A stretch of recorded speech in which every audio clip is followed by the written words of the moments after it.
racking my brain and bringing to God a deep discernment how we can turn things around.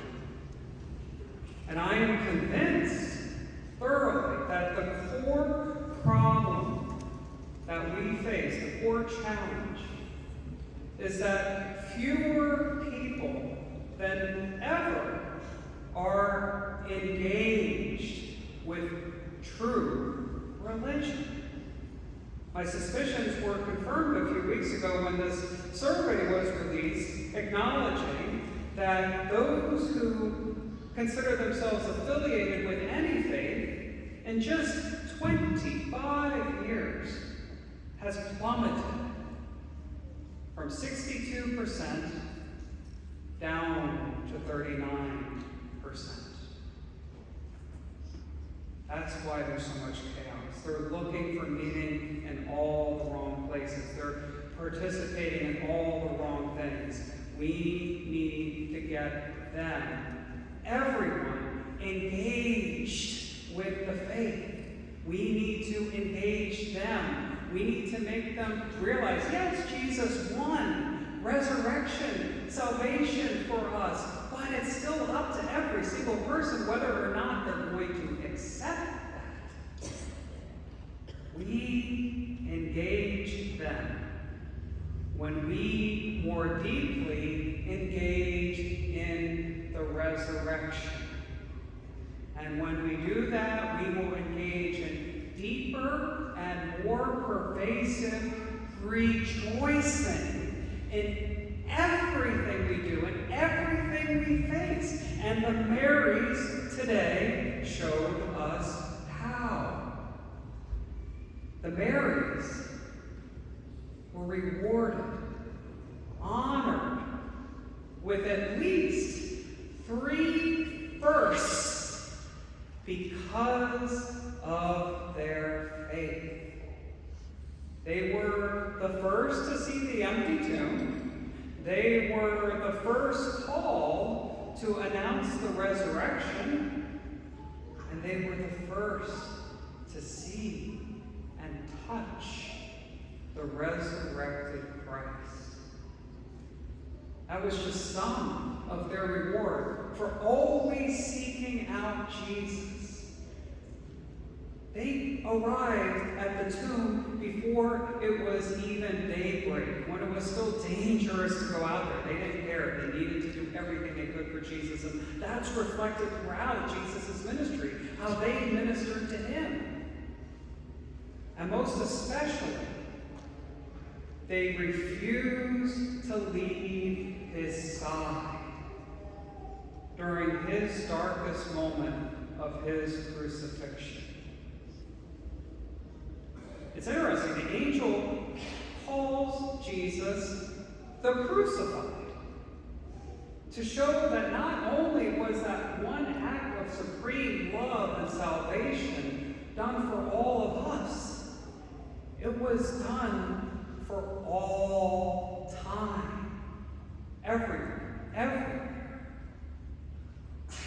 Through crucifixion, Rome sought to scare the ancients into absolute, hopeless submission. That was the whole point to crucifixion.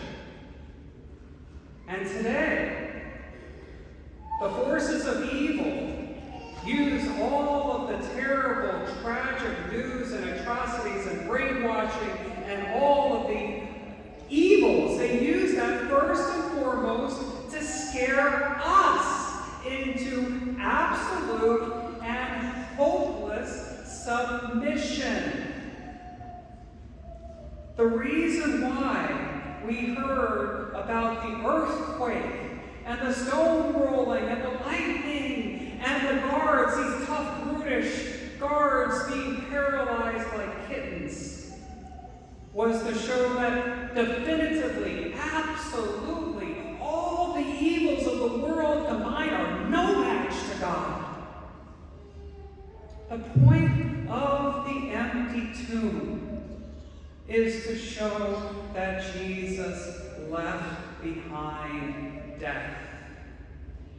He conquered death. He conquered evil. And as if that wasn't great enough, through his death and resurrection, he invested in us. He called us to go out and tell everyone we know in every way we can, in the right ways, in the right circumstances, with love and gentleness and firmness. Jesus rose for you too.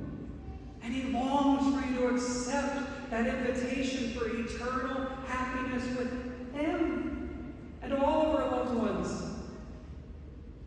To have that perspective. Don't sell your soul for the speck of dust of this life. Mary, all the Marys, Mary Magdalene, Mary, always acknowledge this privilege, this calling to announce Jesus is risen. But they recognized they could not do it without God. We can't do it without God. We will fail without God's help, which is why it is so necessary to receive Jesus completely in his body, blood, soul, and divinity every Sunday. He's definitively at our side in that way, just as he was right there with the Marys. And the Marys were on fire. We hear they ran quickly to show they were holding nothing back. They were putting their entire being into this. They wanted to do everything they could to show the power of rejoicing. They rejoiced because they got it. This is the happiest day. When you turn on your TV today or tomorrow, they're going to keep trying to break you into hopeless submission. But instead, no matter what, we must always rejoice. Rejoice that our Savior, Jesus Christ, our Savior, is risen. And that through the resurrection, he forgives us in spite of whatever falls. He still calls us his brothers and sisters. Rejoice that he chose us just as much as the first disciples to go out and announce this greatest and happiest of news. Rejoice when you see more people joining the faith and getting it and engaging with our beautiful faith that knows no ends. Rejoice that in doing so, you are helping to grow the church and you are helping Jesus finish off evil once and for all.